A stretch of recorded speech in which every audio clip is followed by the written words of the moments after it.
All right, counter punch boxing. YouTube, did you miss me? I'm back from the dead. I've been gone for like, what, 5 days, I think. I was incredibly ill. Some kind of virus going around. I literally lost my voice. I can talk now, but enough of that. I'm back. I'm back. I was in bed for like 3 days. So anyway, let's get to it. Gennady Golovkin, Dazn, raising prices. Now, you guys remember, I do believe I am the new boxing prophet. Okay, I told you guys, Dazn was going to raise the price. Okay, now I didn't think it was going to happen in 2 damn months. Okay, but they did. Interesting enough, it happened about 3 days after a $75 Spence Garcia pay-per-view. Why is that important, you ask? Well, I'm glad you ask, because I think they're saying, okay, look, you just paid $75 for this, BS pay-per-view. We're just going to raise our prices just a little bit. Okay, so I think it was like I don't know, maybe like a strategic move on their part. But anyway, it's $10 a month if you signed up before what is it, March, I believe, 2019, and $20 a month if you sign up now. Like, say you go sign up after the 25th or whatever. It's going to be $20 a month. So, something like that. So basically, if you're already signed up, $10. If you're new to the platform, it's going to be $20. So per month. And they're also they're offering a what is it, like a $99 annual fee. And if you break it down, that'll cost you like $8 a month. Okay, like if you want to pay that $99, then you're paying like I think it's like $8.40 a month. But and look, I'm gonna tell you the good and the bad, what I think, because I do see good and bad in this, and I'm just kind of giving you the rundown right now.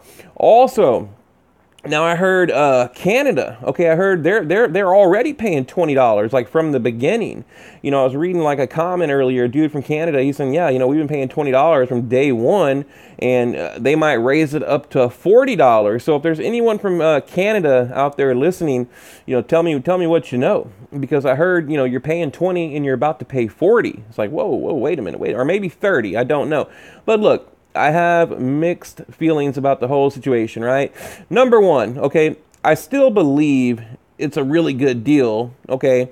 And it's way better, in my mind, than spending hundreds and hundreds of dollars for, cable or pay-per-views. But, I also feel a little bit deceived, okay? A little bit deceived, because they, paraded around the world. I heard, look, Oscar De La Hoya told me to my face, literally to my face, like nose to nose, we're talking face to face, when I was at the Jaime Munguia fight, and he's, $10, how can you go wrong? It's only $10. It was this big $10 campaign, and now they raise their prices. So, and they said, and he said, no, it most likely it'll never go up. It's only $10.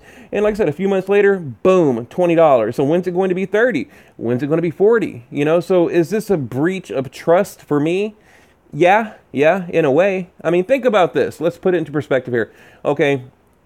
Think about this. The HBO app, like if you have a phone, whatever, you can get the HBO app for like $10 a month. Okay. Netflix, what is it, like 10? I pay $12 a month personally for Netflix. I pay 12. I know people pay different, but I pay 12, okay, for Netflix per month. You can watch, like you said, HBO, ESPN Plus, Showtime.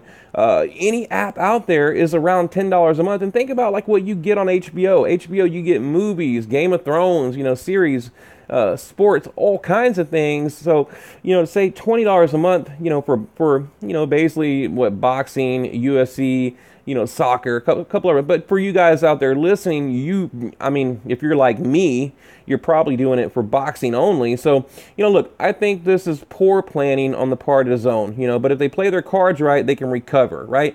They can regain the trust from the boxing fans. But if they keep flip-flopping, bouncing around, people are going to bounce. People are going to bounce, okay? And I wouldn't blame you. So I also heard they can't keep track of the actual subscriber count, because people are paying for 1 month and then canceling the services, or they're using like a throwaway credit card, like a prepaid card, and they can't keep track of, how many people they actually have on board, so that's why they're trying to do like the annual thing, so they can have a real number. Because look, and you got to think how this works, okay? They have to know how much money they have coming in guaranteed, so they know what they can pay these guys, right? You know what I mean? So, right now, like I said, you're paying $10 a month. Well, a lot of people, yeah, like I said, they're canceling, or they're getting a new credit card, new bank, or they're just not paying it, whatever it may be. So that's why they're doing the annual thing. And like I said, it's actually a good deal. $8. It's basically the cost of one pay-per-view, for an annual pass. So you can't really, it's a good deal. So, and if you guys go back and listen to my immediate reaction right here, you're looking at the picture.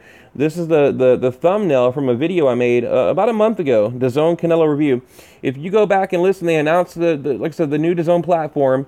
I said in my video, as long as they don't raise the price, but I bet they're going to raise the price. Okay, and that was my main concern. So, but anyway, let's get to the positive. Okay, you're still getting Canelo, probably the Canelo Golovkin trilogy. Okay, Gennady Golovkin, 6-fight deal, Anthony Joshua, a ton of great fights, $20 per month. And remember, you can sign up for 1 month and then cancel, meaning, basically you can watch a pay-per-view for like 20 bucks. Okay, so there is an upside to it. Yes, it went from 10 to 20. It's a breach of trust. They paraded around talking about $10, $10, $10. I mean, I get it. Okay, I was a little bit deceived. I felt a little bit, I kind of rubbed me the wrong way too. But I don't think it's, man, like I said, I have mixed feelings about it. And I really want to hear what you guys have to think or have to say about it. But the downside, like I said, on the app platform is they need to work with cable companies, right? Figure out a way where they can make it to where everyone can watch it like on their actual TV, okay? A big part of boxing is group viewership, meaning, right? Meaning, you want to have a friend over, you want to have a little party, little boxing party, whatever. You can't do that when you're watching a damn app on your computer, your phone, your tablet, whatever. And yes, I understand you can shoot it to your TV, but not everyone can or knows how to do that, okay? Not everyone knows, how to, make their phone shoot to their TV, and you know what I'm saying? So they need to figure out a way, like some kind of built-in app through a cable network, because like I have Comcast, and you can get like I have Facebook on there, YouTube. Like I can get on my Comcast network and watch the video I'm making right now. I can watch it later on tonight on my cable network. So they need to maybe do something like that, and I think that would really help. But anyway, so where do we go from here? Right, where do we go from here? Okay, am I still going to pay for it?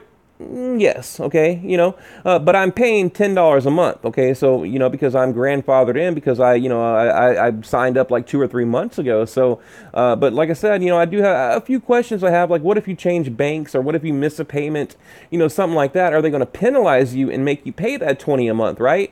Like, let's say, for whatever reason, your bank declines it, or you change accounts, or you get a new credit card, whatever it may be. Are they going to penalize you and now you're paying $20 a month? I would really, really like to know that. And here's another way to look at it. There are so many illegal streaming sites out there. People have the Fire Stick, stuff like that. So, if they screw me over on this one, or screw too many people over, I think a lot of people are going to go rogue, right? They're just going to go rogue, so, and I think they're going to do like the illegal streaming like a lot of people do. So I really think they need to be careful here. And also I want to mention, look, I spent over probably, I don't even know, a minimum of $500 per year, okay? That's $500, a minimum per year on pay-per-views, okay? So to pay $20, like I said, I'm not that bent out of shape about it. I just don't like how, I don't like how, they just said it was going to be $10, To me, I feel a little bit deceived. Now, also, what else does this tell you? Are they in trouble? Right? Did they bite off more than they can chew? And here's another question. Like, okay, so Canelo gets this, $300 whatever million deal. Gennady Golovkin gets this, outrageous, incredibly good deal. Like, is it like a pay-as-you-go? Right? Because, I mean, I couldn't imagine that DAZN is going to pay these guys up front. Meaning, what if they tank? Like, let's say a year from now, 2 years from now, they say, you know what, we got to shut it down. Because remember, like look, Al Heyman, PBC, it like lost money for several years. If you go back and look at the numbers, look at the reports, from like, what do you call it, accredited financial sites, they lost money, and all the investors were backing away from Al Heyman, because Al Heyman, like, very smart. He went and gathered up a bunch of rich investors, and they lost money. He didn't. He was protected. But what if that happens again with DAZN? What does that mean? Like what if they can't pay Canelo? What if they can't pay Anthony Joshua? What if they can't pay Gennady Golovkin? And whatever other megastar wants to join them, right? I mean, there's a handful of them out there. Like, what if they can't pay? What happens? Or have they already been paid? Like, these are questions that I would love to ask, the people at Dazn, right? So is it like a annual pay-as-you-go kind of thing, right? Or is it all up front? So, but I don't know. But anyway, guys, I'm probably going to leave it at that. Just a quick one. Yeah, I was just excited to hop back on YouTube, and I've got a Gennady Golovkin opponent update, coming up tonight, maybe tomorrow. It's getting kind of late. I might throw it out there tomorrow, but I'm back to a video a day. And look, it feels good to be among the living. I literally thought I was going to die over the past few days. I was incredibly ill. So, but yeah, leave your comment below. And if there's anyone from Canada or any other part of the world, tell me what you're paying. I'm curious.